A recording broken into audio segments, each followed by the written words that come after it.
आज काय तर म्हणे तिथे मुस्लिम मोहल्ल्यांमध्ये आणि काही तुमच्या मशिदींमध्ये फतवे निघतायत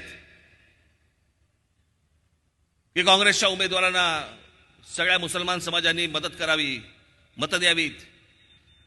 अनेक मुसलमान आहेत जे सुज्ञ आहेत, ज्यांना अकला आहेत, ते यांच्या वाट्याला जाणार नाहीत.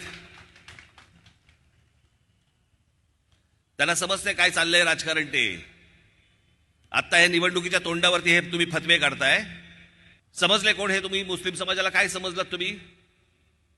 तुमची घरची गुरढोर आहेत. त्यांनाही समजतंय कोण कशा प्रकारे काय चाललंय आणि कोण आपल्याला वापरून घेतंय ते. पण बघा, निवडणुकीच्या तोंडावरती फतवे काढले जात आहेत. काँग्रेसला मतदान करा, उद्धव ठाकरेंच्या शिवसेनेला मतदान करा. जर हे मशिदींमधनं हे मौलवी जर समजा यांना फतवे काढत असतील की यांना मतदान करा म्हणून, मग आज राज ठाकरे तुम्हाला आज फतवा काढतो.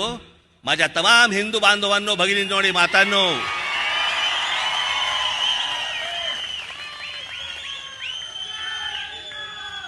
मुरलीधर मोहोळ असतील, भारतीय जनता पक्षाचे काही अजून इतर कुठचे शिंदेचे, अजित पवारांचे जे उमेदवार असतील, त्याला भरघोस मतांनी मतदान करा.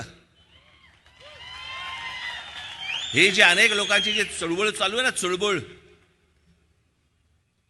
काँग्रेसला मतदान करण्याच्या दृष्टिकोनातनं, हे कशासाठी?